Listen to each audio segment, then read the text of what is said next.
नमस्कार दोस्तों, आप सभी का एक बार फिर से स्वागत है आपके अपने YouTube चैनल HRI न्यूज पर। इस समय के दोस्तों तमाम बेहद बड़ी खबरें, मुख्य समाचार सामने निकल के आ रहे हैं दोस्तों, जहां पर चलेंगे एक एक करके देश दुनिया की सभी बड़ी खबरें आगे से वीडियो में जानेंगे। लेकिन उससे पहले दोस्तों आप लोगों से एक छोटा सा निवेदन है कि अगर आप लोग भी जबरदस्त तरीके से बीजेपी सरकार का विरोध करते हैं और यही मानते हैं कि केंद्र की मोदी सरकार लगातार हर मोर्चे पर नाकाम साबित हुई है, तो आप लोग अभी इस वीडियो को लाइक करके अपना समर्थन जरूर दर्ज करवाइएगा और चैनल को सब्सक्राइब करके बेल के आइकन को जरूर दबा दीजिए दोस्तों, और लगातार हमारे साथ बने रहिए। दरअसल दोस्तों पहली बड़ी खबर सामने निकल के आ रही है, आप लोगों को बताते चलें।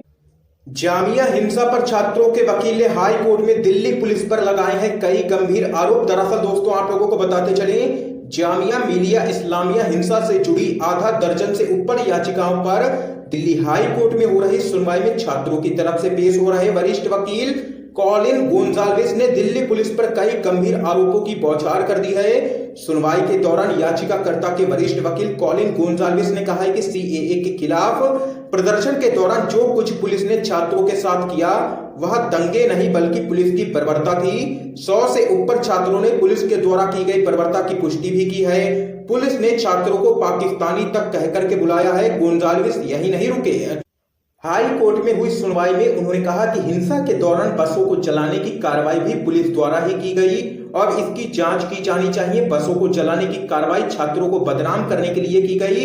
इससे जुड़ी 2 सीडी भी गोंजाल्विस ने कोर्ट को दी है और भयंकर सबूत भी कोर्ट को सौंप दिए हैं। आगे आप लोगों को दोस्तों बताते चलें, कोर्ट से अनुरोध किया गया है कि इस मामले की जांच ना तो दिल्ली पुलिस से और ना ही सीबीआई से कराई जानी चाहिए, बल्कि यूपी दंगों की जांच करने वाले उन 4 डीजीपी को इस मामले की जांच सौंपी जानी चाहिए। तो यहां पर दोस्तों देख सकते हैं कि दिल्ली पुलिस बुरी तरीके से फंसती हुई नजर आ रही है। हाई कोर्ट में सबूत भी सौंप दिए गए हैं हाई कोर्ट को, और यहां पर सीधे तौर पर केंद्र की मोदी सरकार या कह लीजिए गृह मंत्री अमित शाह आ सकते हैं निशाने पर।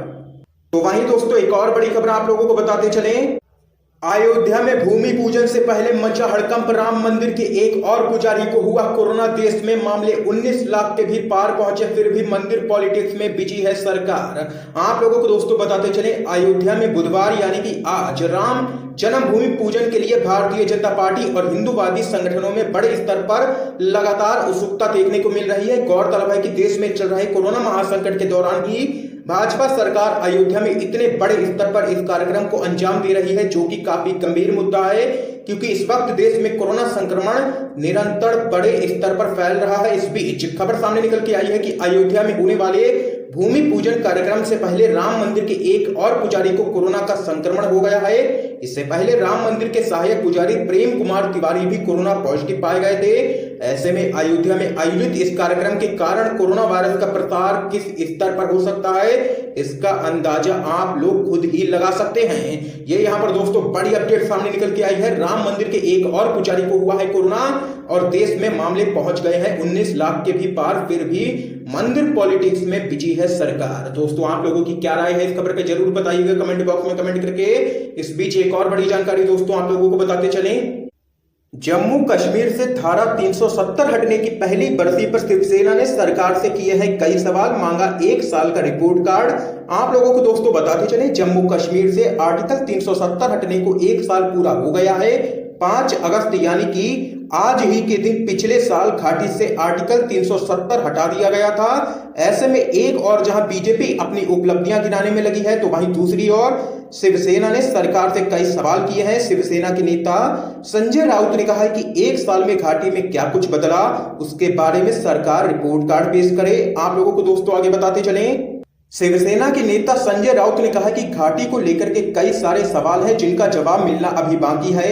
उन्होंने कहा है कि केंद्र सरकार को यह बताना चाहिए कि पिछले 1 साल में जम्मू कश्मीर में क्या कुछ बदला है। उन्होंने कहा है कि अभी कई सारे नेता हिरासत में हैं, कई जगहों पर इंटरनेट की सेवा अभी भी बंद है, तो वहीं लगातार लॉकडाउन भी लागू है। लिहाजा इस मसले पर भी सरकार को जवाब देना चाहिए। घाटी में 1 साल में क्या कुछ बदला है, ये यहाँ पर प्रश्न पूछे हैं शिवसेना ने, और केंद्र की मोदी सरकार पर दागे हैं कई सवाल और मांगा है 1 साल का रिपोर्ट कार्ड। इस बीच एक और बड़ी खबर दोस्तों आप लोगों को बताते चलें, महामारी के बीच सऊदी अरब में पूरी हुई हज की यात्रा, एक भी कोरोना संक्रमण का मामला सामने निकल के नहीं आया है। आप लोगों को दोस्तों बताते चलें, दुनिया भर में फैली कोविड-19 महामारी के बीच सऊदी अरब में इस साल की हज यात्रा सफलता के साथ संपन्न हो गई है। सऊदी अरब के स्वास्थ्य अधिकारियों ने कहा है कि हज यात्रा के दौरान पवित्र स्थलों पर कोरोना वायरस का कोई भी मामला सामने निकल के नहीं आया है और सभी जायरीनों ने सफलता के साथ इस पवित्र यात्रा को पूरा किया है। आप लोगों को दोस्तों बताते चले, सऊदी अरब सरकार ने इस बार केवल उन घरेलू तीर्थ यात्रियों को ही हज करने की अनुमति दी गई थी जो या तो सऊदी अरब में रहते हैं या यहाँ के नागरिक हैं। तो वहीं दोस्तों एक और बड़ी खबर जान लेते हैं। भारत में फैले कोरोना और लद्दाख में भारत और चीनी सैनिकों के बीच हुई हिंसक झड़पों के बाद हिंदूवादी संगठनों द्वारा बड़े स्तर पर चीन का विरोध किया जा रहा है। देश के नागरिकों को बेवकूफ समझने वाली मोदी सरकार ने दिखावे के तौर पर कई बड़ी चीनी ऐप्स को भारत में बैन कर दिया है, जिसके बाद मोदी भक्तों ने अपने घरों में खूब खुशियां मनाई और सोशल मीडिया पर चीन के खिलाफ कई तरह के अनाप शनाप बातें भी लिखी। लेकिन अब मोदी सरकार ने इंडियन प्रीमियर लीग के आयोजन को लेकर के हरी झंडी दे दी है। सबसे दिलचस्प बात यहाँ पर यह है कि चीनी ऐप्स को बैन करने का दिखावा करने वाली मोदी सरकार ने आईपीएल के स्पॉन्सर वीवो को हटाने का फैसला टाल दिया था। लेकिन आप लोगों को बताते चले, जब मोदी सरकार के इस फैसले का जबरदस्त तरीके से विरोध हुआ, सोशल मीडिया से लेकर के आरएसएस के संगठन ने भी इसका जबरदस्त तरीके से विरोध किया, तो यहाँ पर मोदी सरकार को अपना फैसला टालना पड़ा है। आप लोगों को दोस्तों बताते चले, आईपीएल 13 में स्पॉन्सर नहीं रहेगी चीनी कंपनी वीवो। हालांकि वीवो के कॉन्ट्रैक्ट में 3 साल का समय बचा है, इसलिए चीनी मोबाइल कंपनी 2021, 2022 और 2023 के आईपीएल में फिर से जुड़ेगी। ये यहाँ पर दोस्तों बड़ी खबर सामने निकल के आई है। इस बीच एक और जानकारी आ रही है सामने। भारत के कोरोना आंकड़ों पर ग्लोबल एक्सपर्ट्स ने उठाए सवाल, कहा बीमारी पर नियंत्रण के लिए बेहतर डेटा कलेक्शन की है जरूरत। आप लोगों को दोस्तों बताते चलें, भारत में कोरोना वायरस के मामले लगातार बढ़ते जा रहे हैं। सरकार की तरफ से भले ही कहा जा रहा हो कि दुनिया भर के देशों की तुलना में भारत में कोरोना से मरने वालों की संख्या कम है, लेकिन ग्लोबल एक्सपर्ट्स का मानना है कि भारत में कोरोना संक्रमितों के आंकड़े जुटाने में कोताही बरती जा रही है। लगातार भारत में आधिकारिक तौर पर कोरोना डेथ रेट अमेरिका से 20 गुना कम है, लेकिन कई एक्सपर्ट्स का मानना है कि भारत कोरोना से हुई मौतों के सही आंकड़े जुटाने में असफल रहा है और बीमारी को नियंत्रित करने के लिए सही आंकड़ों को जुटाया जाना काफी आवश्यक है। आप लोगों को दोस्तों बताते चले, इस पूरे मामले पर एक एक्सपर्ट का कहना है कि खराब डेटा कलेक्शन प्रणाली और भ्रष्ट ब्यूरोक्रेसी के चलते सही आंकड़े सामने नहीं आ पाए हैं। डेटा छूट जाना या फिर डेटा जुटाने में लापरवाही बरतना हमेशा से लोक स्वास्थ्य के लिए बनाई जा रही नीति में बाधक रही है। यह ऐसा है जैसे अंधा पायलट जहाज उड़ा रहा हो। तो यहाँ पर दोस्तों देख सकते हैं कि सीधे तौर पर केंद्र की मोदी सरकार ही आ चुकी है निशाने पर, क्योंकि मोदी सरकार लगातार ये कह रही है कि अन्य देशों के मुकाबले भारत में कोरोना की स्थिति काफी अच्छी है, भारत में केसेस काफी कम है, भारत में मौतें काफी कम हो रही हैं कोरोना वायरस की वजह से।